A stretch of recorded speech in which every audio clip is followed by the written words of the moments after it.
A couple of summers ago, my girlfriend and I were camping in the Chequamegon National Forest in northern Wisconsin. After our experience there, we do not plan on returning unless we go with a large group of people. We are originally from Chicago, so northern Wisconsin is our go-to place for a getaway. We've done a number of hiking trips in this area, but never to this particular region. We are by no means backpacking experts, but we have been to a number of national parks and have been hiking and exploring whenever we can find the time away from work. We love getting away from people and relaxing in the solitude of nature, but this trip made us appreciate the presence of other people around us in unfamiliar places. Our plan was to hike in a remote section of the North Country Trail. It's a very scenic path, much like what you would find in the Appalachians, although it is much lesser known. Some parts of the trail are very remote, and the only access is by logging roads. We had planned to hike for 15 miles along the trail until we got to a backpack shelter. We would set up camp around there. We spent the night at a friend's house in Wausau and set out early the next day to the trailhead. As we entered the national forest, we were captivated by the natural beauty of the thick, green forest. I drove slowly along the gravel roads as we made our way to our parking spot. While we were driving, we passed a couple of men standing next to a parked truck on the side of the road. They appeared to be hillbillies, as they had a rusted-out, beat-up pickup truck, complete with a Confederate bumper sticker. As we passed, I gave a friendly wave, and they just stared back without returning the greeting. Friendly people, I thought to myself. As we passed them by, I looked in my rearview mirror and noticed that they were still staring at us through the haze of the road dust. My girlfriend and I joked about the up north people, but we didn't think anything of this encounter. Aside from those guys, we did not see anyone else on the remote logging roads. We found the trailhead about 15 minutes later. There was no one else parked next to it. A perfect chance to get some needed solitude, fresh air, and relaxation. After parking and making sure the car was locked, we hoisted our backpacks and set off down the trail. The weather was relatively cool, which thankfully kept the mosquitoes and flies at bay. We took pictures along the way and marveled at the lushness of the forest and the topography of the glacial moraine. That's a collection of debris left behind by ice sheets for those who don't know. After a solid 8 hours of hiking, we found our campsite. It consisted of a wooden shelter and a fire ring. Even though the shelter provided ample space for us, we opted to set up our tent in a small clearing about 100 feet behind the shelter. We built a fire at the shelter's fire pit and boiled water for our trail food. As we ate, we watched the sky slowly turn dark. My girlfriend and I passed around a Nalgene filled with wine, and we marveled at how many stars were out in the night sky. When the fire was reduced to a small pile of embers, we decided to head back to the tent. We settled into our tent and looked through the pictures that we had taken that day. But after lugging around a heavy backpack for 15 miles and drinking some wine, I was ready for some shut-eye. Whenever we camped at state or national parks, I usually wore earplugs, but on this night, there were no RVs or other campers making noise, so I closed my eyes and allowed the sounds of the forest to lull me to sleep. My girlfriend was very uneasy that night. She usually has some apprehension about sleeping away from home. I'm not sure when she drifted off to sleep, but we awoke sometime later to a bone-chilling noise. It was pitch dark outside, and over the insects in the forest, we heard a dull thud. It sounded like someone was hitting two logs together. My girlfriend and I were now wide awake at this point. We lay silently in our tent when we heard the noise again. The tent we were using that night had no windows, We could only guess as to what was making the noise outside. We initially thought it had been an animal who had gotten into our leftover food or the garbage bag at the shelter, but the noise was too distinct. It did not sound like the rustling of food wrappers or the shifting of camping equipment. Our hearts were pounding as we heard the persistent sounds in the darkness. We were unarmed and scared shitless. We didn't know what to do in this situation. I normally carry bear mace on me, but I decided to leave it at home to save on the weight, against my girlfriend's wishes, a decision that was now coming back to haunt me. The sound continued as we remained as still as a grave. For all we knew, whatever was making the noise had already spotted our tent. After what seemed like an eternity, the sound ceased, and we lay in complete silence, only the dull buzz of the insects in the background. Then we heard it, leaves rustling, followed by low voices. We couldn't make out what was being said, but it sounded like at least two people were conversing with each other in the distance. The voices continued for a bit, but to our relief, they did not seem to be getting closer. Whoever was out there had not spotted our tent or just decided to leave us alone. We sat there for the rest of that night, adrenaline surging through our veins. At the first light, we slowly exited the tent. I looked around in all directions to see if anyone was there, but I only saw the labyrinth of trees beyond the shelter. We quickly rolled up our sleeping bags and put our tent away. Before leaving, we decided to check out the shelter one more time. When we got there, my girlfriend screamed.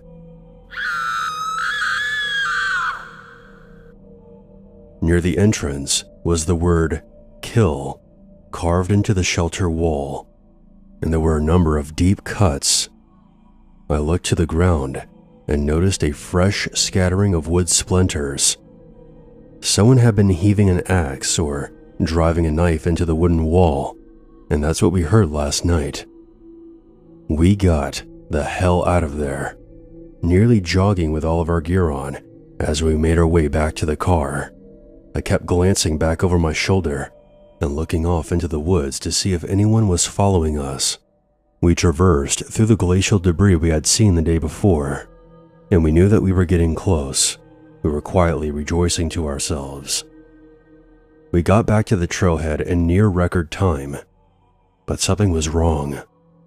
The windshield wiper on my car was sticking straight up, and there was something stuck on the wiper. As we inched closer to the car, I saw that there was blood smeared on the windshield, and a carcass of a squirrel was impaled on the wiper blade, with the hair and blood still stuck on the wiper and across the hood of the car. I didn't bother clearing it off. We threw our gear into the trunk and sped off down the gravel logging roads. I kept glancing in the rearview mirror, but I couldn't see anything through the cloud of road dust behind the car. When we got to the gas station by the nearest town, I removed the squirrel with a wad of newspaper and tried to remove as much dried blood from the car as I could. I filled up on gas, and we didn't stop until we made it back to Chicago. This was the last trip we ever took to the woods of northern Wisconsin. 5 friends are shown. 2 of them are named Luke and Dom, and they were enjoying themselves in the bar. They start planning for hiking, and one of them asks them to go to Sweden. While agreeing, they get ready to go there. Luke is shown going to the mall for buying wine and asks one of them to go with him. His friend agrees to go with him. They reach the mall for buying wine and notice some people have made the owner a prisoner. Luke hides there seeing this, but his friend remains standing there. The thief takes the wallet of Luke's friend and then asks for his wedding ring, but he refuses to give it to him. Hearing refusal, the thieves attack him with a knife. They attack him several times and he died there. Luke was seeing this being hidden, but he doesn't do or said anything to save his friend. Later, the scene after 6 years is shown. The four friends are shown in Sweden for hiking as they have decided. They don't want to come here, but they come here in memory of their friend. Luke was depressed, all of them, because he can save his friend that day in the mall. They have wine while remembering their friend and then move on hiking. Dom's foot slips on the way and becomes injured. That's why he was facing the problem to walk forward. They find a shortcut to move forward through a map, and it was going through a forest. They decide to move forward through the forest. Luke doesn't feel good and doesn't want to take this risk. There may be danger in the forest, and Luke says they will call someone here for help. His injured friend, Dom, agrees to go through the forest. They move forward that way, and moving forward they see an animal's dead body hanged on a tree. It was ended a few times before, but they ignore it and move forward. They see a symbol on that tree and they got an idea, seeing it, maybe there will be hunters in this forest, and they have ended that animal whom they saw hanged. Meanwhile, they see a cabin in front and they become happy seeing it because it was raining heavily in the forest. They will find some help in this cabin. They reach the cabin but couldn't find anyone and it was deserted.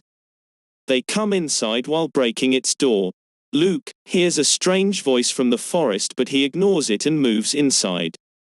He locks the door and they find many ancient things in that cabin. It seems like the residents have left this cabin. They find the same symbol as there was on the tree and find a statue with no head that was looking terrible. Seeing all this, they feel there is something wrong. Even then they were compelled to stay there. There was raining heavily in the forest. Later, they sleep there.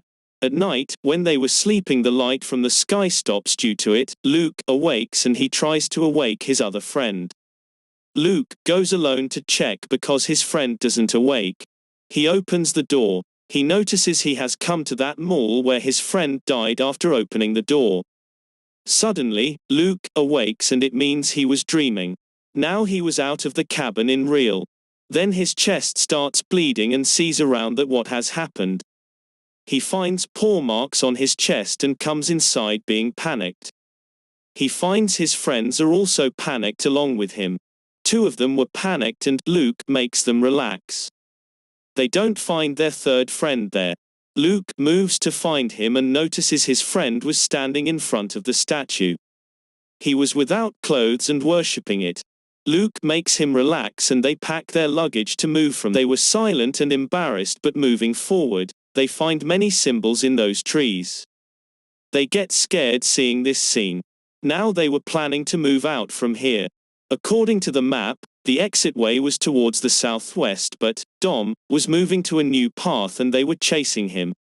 Moving forward, Luke's friend was telling the others about the night incident.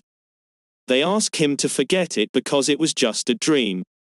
They find another cabin as they move forward and it was like the previous one. This time, they don't go inside and move forward on the way while ignoring it. They have moved far in the forest and Dom's foot starts aching. He sits there due to it. He asks all of them to stay there, but his other friend says we have to leave this forest soon. I am not feeling good about staying here. Luke was seeing around to find the way, so he may find a way. He sees a weird thing at a distance that was moving and Luke gets scared seeing it. He runs to his friends and tells them about the thing he saw.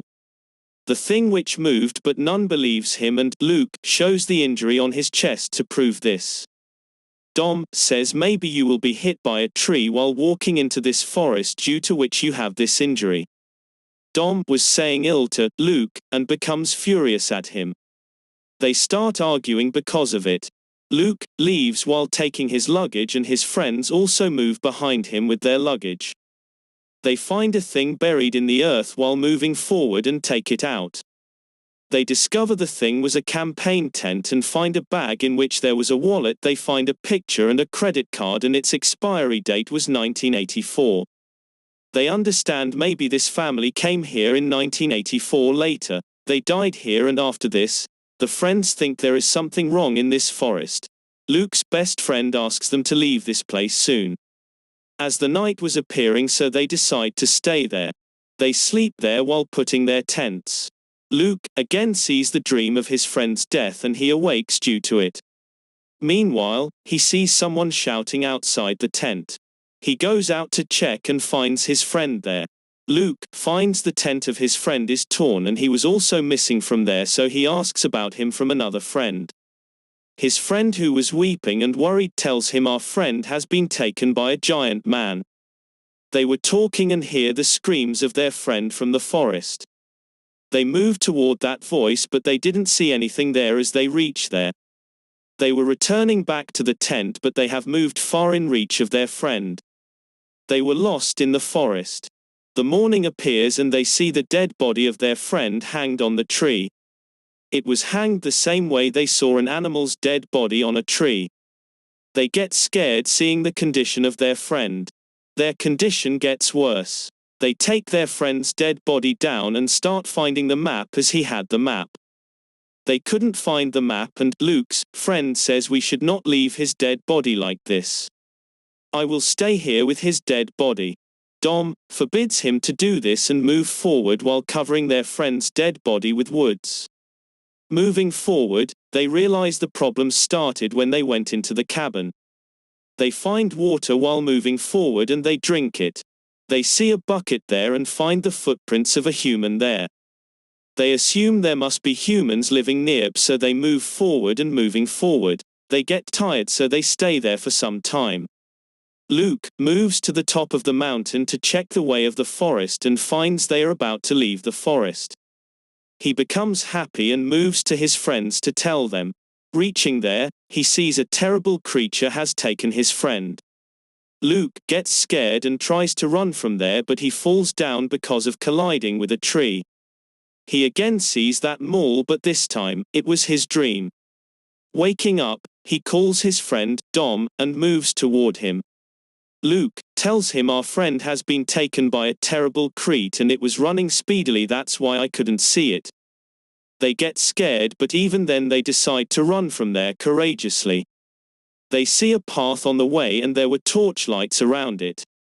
They find the dead body of their other friend there hanged on a tree.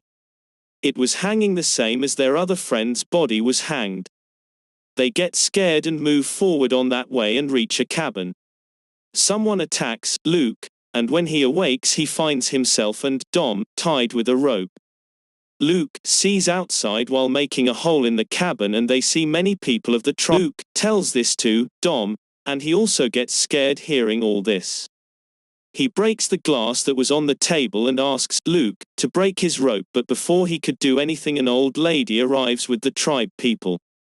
She was looking horrible and sees the wound on Luke's chest coming near to him. She makes Luke drink water and shows her mark as well. Then she goes to Dom, but leaves without making him drink water. Luke asks her to give water to his friend Dom, but the lady ignores him. Then she moves forward and she asks a man to bring Dom to me. They take Dom to the upside of the cabin and Luke was hearing the shouting voice of Dom. Then a girl of that tribe comes to Luke. She tells Luke, they are taking your friend to sacrifice. They bring Dom back and his condition is worse because of being tortured. Dom says they will end me, but promise me you will burn this cabin after leaving. The morning appears and they tie Dom with a pole. Later, they wait for the creature to come. Luke was trying to open his rope in the cabin. Before he unties the rope, the creature arrives and the people of the tribe bend seeing it. Luke unties the rope of his hand and Dom is shown who sees the vision of his wife, but that was the creature who come in front of him in his wife's getup. The creature picks Dom from there. It hangs him on the tree like others. Dom was ended here brutally. Luke is shown and the tribe girl comes to him and he asks her to bring Dom down the tree, but the girl refuses and says we can't touch dead bodies. Luke asks her about the creature and she tells this creature is forest god and living here for a long time. It didn't harm us, that's why they all consider it their god.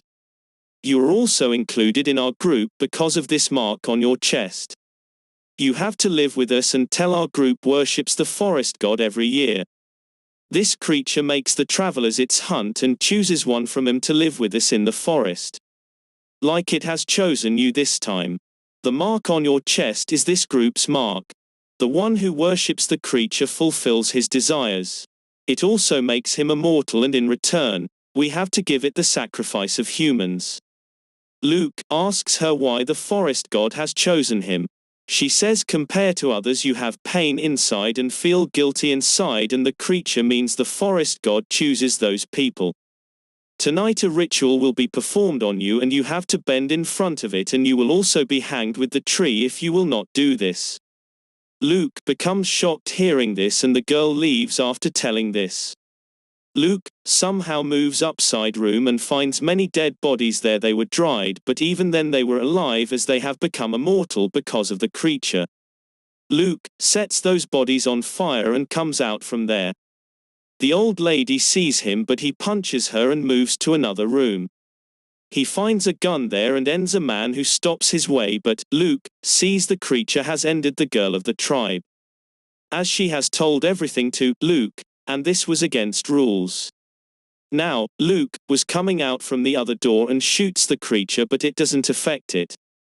Seeing it, Luke runs from there being scared, and sees the vision again that he has seen before. Due to it, Luke couldn't run from there, and the creature holds Luke, then it throws Luke down while lifting him. After it performs a ritual while putting its hand on him. Luke sees an axe nearby and he attacks the creature with its help. He somehow runs from there, and moving at a distance he comes to the edge of the forest. Likewise, he successfully comes out of the forest. We discover the creature can't come out of the forest, so it screams from inside. Luke moves forward and sees many cars. It means Luke has reached the city. Luke was safe and sound in this place. I live in a small town of about 11,000 people in Wisconsin. Not by preference. It's for a job. We will be moving when I can get a better one. One day, I was on my way to my employer's house for a meeting. He runs the company out of his basement until we can find an office space to rent. I look into my rearview mirror and saw that I was being tailgated by a mysterious blue car, driven by a Caucasian bald man. I drive a Kia Soul, which has a flat back end, so if I can't see your headlights, you are mere inches away from my rear bumper. The driver honked at me.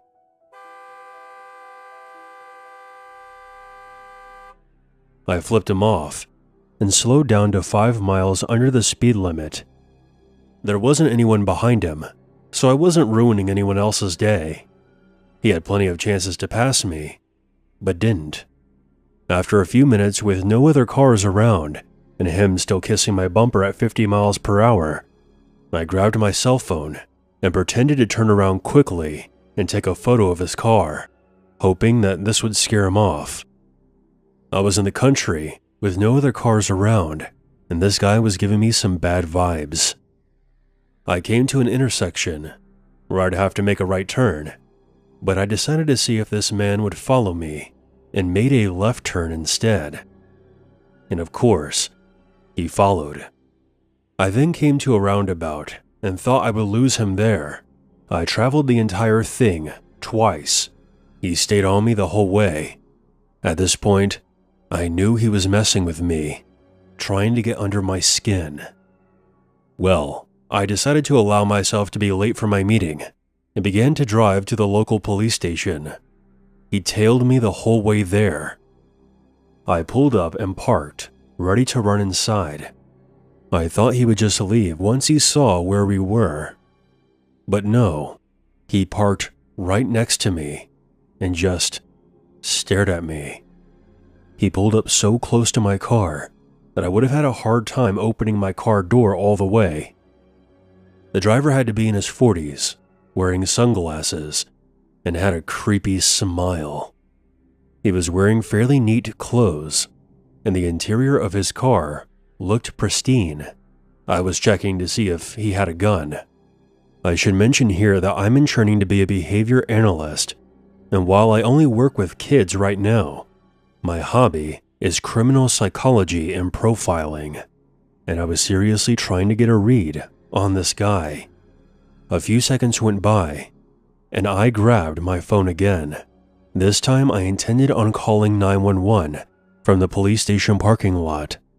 As I dialed, the driver rolled his window down, still not saying anything. After staring at me for a while longer, he rolled his window back up, slowly backed out of his parking spot, and left. As soon as he was gone, I ran inside and told the police officer what happened. Unfortunately, I was too focused on not crashing to get a plate number. Apparently, there had been lots of complaints about tailgaters recently, with multiple reports of a man driving a blue car. I filled out a report with the officer, and he gave me a card for victim services and the address to a local women's shelter, just in case I was followed home one night. But I live in a secure apartment building with my fiancé. After I was done, I went back out to my car and noticed there was a note on the windshield. All it had on it was a smiley face. I took it back inside and showed the officer I just spoke with. "Wow, that's disturbing. You shouldn't go anywhere alone for a while. I'm going to call you later to check in on you." He did end up calling me twice, and said he was patrolling the parking lot of my apartment complex during his night shift. This is a small town, and the relationship with law enforcement is more communal than in the big cities. I felt safe knowing that someone with a badge had my back. If I ever see the man in the blue car again, no question, I will call the police and lead him straight to the station again if I can. As a precaution, I told my fiancé that I will post my work schedule, or if I had to leave for another reason, and said that if I didn't text him within 10 minutes of my estimated time of arrival, to call the police right away.